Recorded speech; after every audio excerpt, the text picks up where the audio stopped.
Right to marriage is not a fundamental right under Article 21.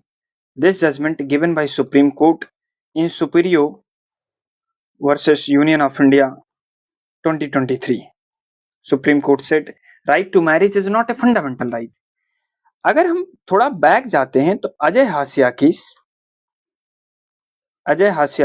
1981 and Hadiya case we call it Shafin Jahan case 2018 ये establish करते हैं कि right to marry once your choice is a fundamental right.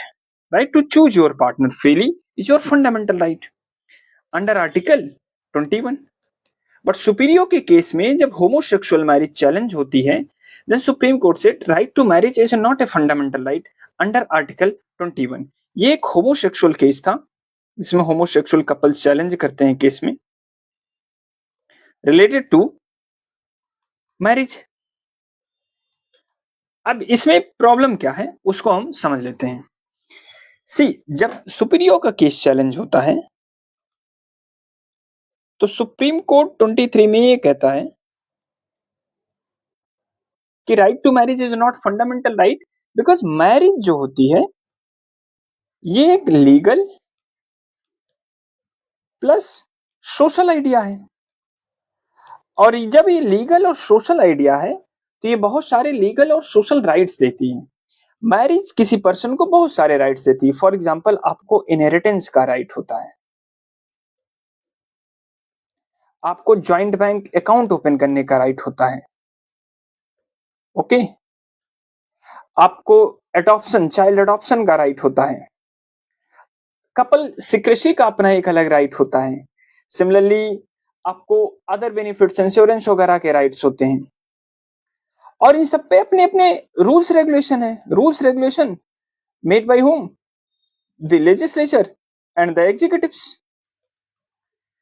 अब जब ये couples homosexual couples approach करते हैं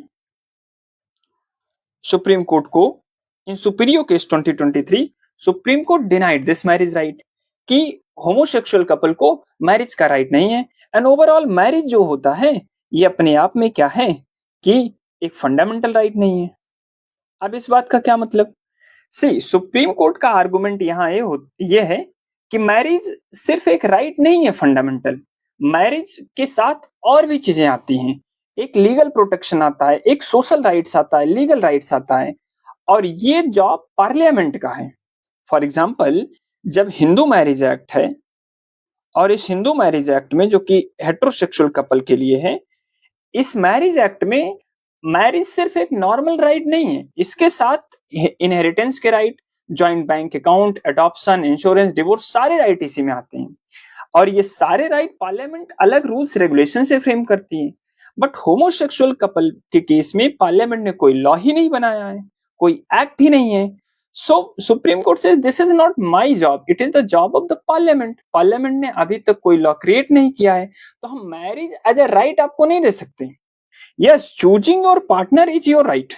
for example in Navtej Singh Johar case what supreme court says decriminalized homosexuality कि आपको अपना पार्टनर चूज करने का, लिविंग रिलेशनशिप में रहने का राइट है.